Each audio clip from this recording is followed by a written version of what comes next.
ನನ್ನ ಪ್ರೀತಿಯ ಕುಟುಂಬಕ್ಕೆ ಆದರದ ಸ್ವಾಗತ. ಇವತ್ತು ನಾವು ಲೆಮನ್ ರವಾ ಫಿಶ್ ಫ್ರೈ ಮಾಡೋಣ. ಲೆಮನ್ ರವಾ ಅಂದರೆ ನಾನು ಲೆಮನ್ ಯೂಸ್ ಮಾಡ್ತೇನೆ ಇದಕ್ಕೆ. ಅಂದರೆ ಮೊದಲು ನಾನು ಹುಣಸೆ ಹಣ್ಣಲ್ಲಿ ಹೇಗೆ ಮಾಡೋದು ಅಂತ ತೋರಿಸಿದ್ದೆ. ಹುಣಸೆ ಹಣ್ಣನ್ನೇ ಜಾಸ್ತಿ ಹಾಕಿ ಮಾಡೋದು, ಆದರೆ ಈ ಸಲ ಸ್ವಲ್ಪ ಚೇಂಜ್ ಇರಲಿ ಅಂತ ಮಾಡ್ತಾಯಿದ್ದೆ. ಅದಕ್ಕೆ ನಾನು ಚಿಕ್ಕ ಬೂತಾಯಿ ತಗೊಂಡಿದ್ದೇನೆ, 1 kg. ನೋಡಿ ಇಷ್ಟು ದೊಡ್ಡದುಂಟು. ಅದು ದೊಡ್ಡದಿಲ್ಲ, ಸಣ್ಣದೇ. ದೊಡ್ಡ ಬೂತಾಯಿಗಿಂತ ಈ ಥರ ಸಣ್ಣ ಬೂತಾಯಿ ತುಂಬ ಚೆನ್ನಾಗಾಗುತ್ತೆ ನಮಗೆ. ಸಾರಿಗೆ ಆದರೂ ಫ್ರೈಗೆ ಆದರೂ ಯಾವುದಕ್ಕಾದರೂ ತುಂಬಾ ಮಕ್ಕಳಿಗೆ ಕೂಡ ತುಂಬ ಇಷ್ಟ ಆಗುತ್ತೆ. ನೋಡಿ ಇದನ್ನು ಕಟ್ ಮಾಡಬೇಕು. ಇದನ್ನು ಕಟ್ ಮಾಡಿ ಕ್ಲೀನ್ ಮಾಡೋದನ್ನು ನಾನು ತೋರಿಸ್ತಾ ಇಲ್ಲ, ಅದಕ್ಕಿಂತ ಮುಂಚೆ ಎಲ್ಲ ತೋರಿಸಿದ್ದೀನಿ ನಾನೊಮ್ಮೆ.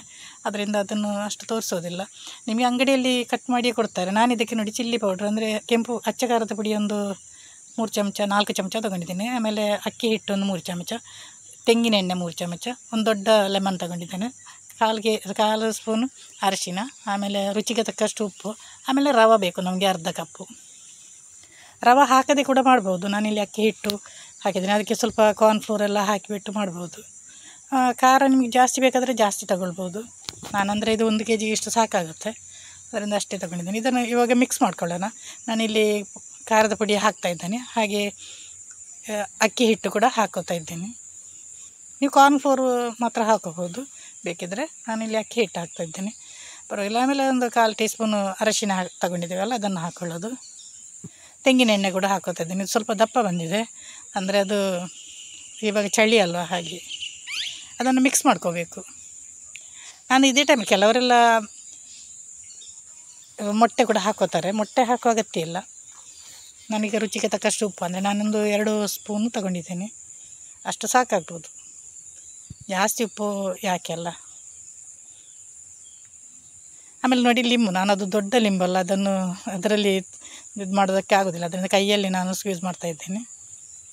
ದೊಡ್ಡ ಗಾತ್ರದ ಲಿಂಬು ತಗೊಂಡ್ರೆ ಆಯಿತು. ಅಂದರೆ ಸಣ್ಣ ಗಾತ್ರದಾದರೆ 2 ತಗೊಳ್ಳಿ. ಇದು ದೊಡ್ಡದಿತ್ತು, ಅದರಿಂದ ಇದರಲ್ಲಿ ನೀರು ತುಂಬ ಇತ್ತು. ಹಾಗೆ ಇದು ಸ್ವಲ್ಪ ಗಟ್ಟಿಯಾಗಿದೆ ನೋಡಿ. ಆವಾಗ ನಾವು ಸ್ವಲ್ಪ ನೀರು ಹಾಕೋಬೋದು, ಎಣ್ಣೆ ಬೇಕಾದರೂ ಹಾಕೋಬೋದು. ನಾನಿಲ್ಲಿ ಎಣ್ಣೆ ಜಾಸ್ತಿ ಬೇಡ ಅಂತ ನೀರು ಆ್ಯಡ್ ಮಾಡ್ತಾಯಿದ್ದೀನಿ. ಅದನ್ನು ಚೆನ್ನಾಗಿ ಮಿಕ್ಸ್ ಮಾಡ್ಕೋಬೇಕು. ನೋಡಿ ಇಷ್ಟು ಹದಕ್ಕೆ ಬಂದರೆ ಸಾಕು, ಅಂದರೆ ಜಾಸ್ತಿ ದಪ್ಪ ಬೇಡ, ಜಾಸ್ತಿ ತೆಳ್ಳಗೆ ಕೂಡ ಬೇಡ. ಇವಾಗ ನಾವು ಕಟ್ ಮಾಡಿದ ಎಲ್ಲ ಮೀನನ್ನು ಹಾಕಿದರೆ ಆಯಿತು. ಮೀನು ಹಾಕಿದ ಮೇಲೆ ಒಂದು 15 ನಿಮಿಷ ಇಲ್ಲ ಒಂದು 10 ನಿಮಿಷ ಮ್ಯಾರಿನೇಟ್ ಮಾಡಬೇಕು, ಹಾಗೆ ಇಡಬೇಕು. ನಾನಿವಾಗ ಎಲ್ಲ ಅದನ್ನು ಮಿಕ್ಸ್ ಮಾಡ್ತಾಯಿದ್ದೀನಿ. ಒಂದು 10 ನಿಮಿಷ ಇಟ್ಟರು ಸಾಕು. ಅದು ಉಪ್ಪು ಹುಳಿ ಎಲ್ಲ ಖಾರ ಎಲ್ಲ ಎಳ್ಕೊಳ್ಳುತ್ತೆ, ಅಷ್ಟು ಸಾಕು. ಅರ್ಧ ಗಂಟೆ ಇಟ್ಟರೂ ಪರವಾಗಿಲ್ಲ, ತುಂಬ ಚೆನ್ನಾಗಾಗುತ್ತೆ. ನಾನಿಲ್ಲಿ 10 ನಿಮಿಷ ಇಟ್ಟಿದ್ದೇನೆ ಅಷ್ಟೇ, ಅಷ್ಟು ಸಾಕು, ಏನು ತೊಂದರೆ ಇಲ್ಲ. ಆಮೇಲೆ ನೋಡಿ ಇದೊಂದು ಒಗ್ಗರಣೆ ಅಂತ ಹೇಳ್ಬೋದು. ನಾನೊಂದು ಬೆಳ್ಳುಳ್ಳಿ 2, ಆಮೇಲೆ ಸ್ವಲ್ಪ ಕರಿಬೇವು ಸೊಪ್ಪು ತೊಗೊಂಡಿದ್ದೀನಿ. ಅದು ಏಕಂತ ಹೇಳ್ತೇನೆ ನಾನು ಮತ್ತೆ.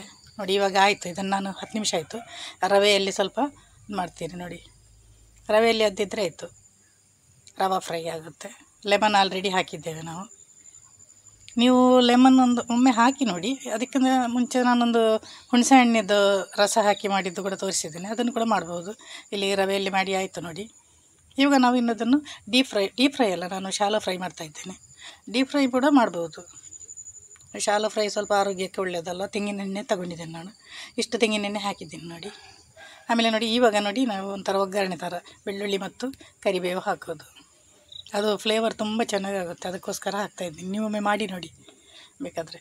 ನಾವು ಪಾತ್ರೆ ಯಾವಾಗಲೂ ಸ್ವಲ್ಪ ಕಾಯಬೇಕು, ಆಮೇಲೆ ತುಂಬ ಬಿಸಿ ಆಗಬೇಕು, ಎಣ್ಣೆ ಕೂಡ ಬಿಸಿ ಆಗಬೇಕು. ಇವಾಗ ಹಾಕೊಳ್ಳೋದು ಒಂದು 2 ನಿಮಿಷ ಆದಮೇಲೆ ಸ್ವಲ್ಪ ತಿರುಗಿಸಿದರೆ ಆಯಿತು. 4-5 ನಿಮಿಷದಲ್ಲಿ ನಮ್ಮದು ಫ್ರೈ ರೆಡಿ ಆಗುತ್ತೆ. ಇದು ಸಣ್ಣ ಮೀನಾಗಿರೋದ್ರಿಂದ ಹೆಚ್ಚು ಫ್ರೈ ಮಾಡೋ ಅಗತ್ಯ ಇಲ್ಲ, ಅದು ಬೇಯುತ್ತೆ ಬೇಗ. ನೋಡಿ 2 ನಿಮಿಷ ಆಯಿತು. ನಾನು ಇವಾಗ ಅದನ್ನು ತಿರುಗಿಸ್ತಾ ಇದ್ದೀನಿ. ನಾವು ಇದನ್ನು ಸ್ವಲ್ಪ ಎಣ್ಣೆ ಜಾಸ್ತಿ ಕಾದ ಮೇಲೆ ಆಮೇಲೆ ನಾವು ಮೀಡಿಯಮ್ ಫ್ಲೇಮಲ್ಲಿ ಇಡಬೇಕು, ಸ್ವಲ್ಪ ಬೇಯುತ್ತೆ ಒಮ್ಮೆಲೆ. ಅಂದರೆ ಜಾಸ್ತಿ ಹೀಟೆಲ್ಲ ಬೇಡ, ಅಗತ್ಯ ಇಲ್ಲ. ಮೀಡಿಯಮ್ ಫ್ಲೇಮಲ್ಲಿ ಅದು ಚೆನ್ನಾಗಿ ಬೇಯುತ್ತೆ ಅದು. ಆಯಿತು. ಇನ್ನು ಒಂದು 2 ನಿಮಿಷ ಪುನಃ ಈಚೆ ಸೈಡು ಕೂಡ ಬೆಂದರೆ ಆಮೇಲೆ ನಮ್ಮದು ಲೆಮನ್ ರವಾ ಫ್ರೈ ರೆಡಿ ಆಯಿತು, ಫಿಶ್ ಇದ್ದು. ನೀವು ಕೂಡ ಒಮ್ಮೆ ಮಾಡಿ ನೋಡಿ. ಇದೇ ಥರ ನಾವು ಬಂಗುಡೆಯನ್ನು ಕೂಡ ಮಾಡ್ಬೋದು, ಆಮೇಲೆ ದೊಡ್ಡ ಬೂತಾಯಿ ಕೂಡ ಮಾಡ್ಬೋದು. ಇಲ್ಲಿ ಆಯಿತು ನೋಡಿ. ಆಮೇಲೆ ಸ್ವಲ್ಪ ನಾನು ತಿರುಗಿಸ್ತಾ ಇದ್ದೇನೆ ಇಡೀ ಪಾತ್ರೆ, ಎಲ್ಲ ಕಡೆ ಸ್ವಲ್ಪ ಎಣ್ಣೆ ಬರಲಿ ಅಂತ ಅಷ್ಟೇ. ನೀವು ಕೂಡ ಹಾಗೆ ಮಾಡ್ಕೋಬೋದು. ಅದನ್ನು ನಾವು ಶಾಲೋ ಫ್ರೈ ಮಾಡೋದಲ್ವ, ಹಾಗೆ 1-2 ಸಲ ಬೇಕಾದರೆ ಮಗುಚ್ಬೋದು. ಯಾಕಂದರೆ ನಿಮಗೆ ಅದು ಬೇಯಲಿಲ್ಲ ಅನ್ನೋ ಒಂದು ಅನುಮಾನ ಏನಾದರೂ ಇದ್ದರೆ ಸ್ವಲ್ಪ ಆಚೆ ಈಚೆ ಮಾಡಿಕೊಂಡು 2 ನಿಮಿಷ ಅಂದರೆ ಒಂದು 4-5 ನಿಮಿಷದಲ್ಲಿ ಇದಾಗುತ್ತೆ ಅಷ್ಟೇ. ಇಲ್ಲಿ ರೆಡಿ ಆಯಿತು ನಮ್ಮದು. ಇನ್ನು ತೆಗಿಯೋದೆ.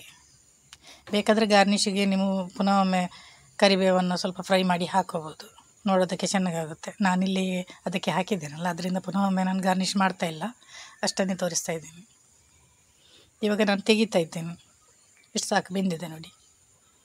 ನೋಡಿ ನಮ್ಮದು ಲೆಮನ್ ರವಾ ಫಿಶ್ ಫ್ರೈ ರೆಡಿ ಆಯಿತು. ಊಟಕ್ಕೆ ತುಂಬ ಟೇಸ್ಟಿಯಾಗಿರುತ್ತೆ. ಒಂದು ಟೊಮೆಟೊ ಸಾರು ಜೊತೆ ಇದನ್ನು ತಿಂದರೆ ತುಂಬಾ ಚೆನ್ನಾಗಿರುತ್ತೆ. ನಮಸ್ಕಾರ, ನವೀನ್ ಪಾಟೀಲ್ ನಿಕ್ಲೇಡ್ ದಾತಿನ ಕುಸಲ್ದರ್ಸೆ ಜಂಜೆ ಎಗ್ಡೆ ಕ್ರಿಯೇಷನ್ಸ್ ನಿಕ್ಲೆಗೆ ಯೂಟ್ಯೂಬ್ ಮಾತೊಂಜಿ ಚಾನಲ್ ಬರೋದು. ಜಾರ್ನೊಂಜಿ ಯೂಟ್ಯೂಬ್ ಬರ್ಪನ ಚಾನಲ್ ನಿಕ್ಲೊಂಜಿ ತೂದು ಐಕ್ ಸಬ್ಸ್ಕ್ರೈಬರ್ ಆದ್ ಬೆಲ್ ಬಟನ್ ಒತ್ತು ಅರೆ ಸಪೋರ್ಟ್ ಮಾಡ್ಕೊಳ್ಳಿ.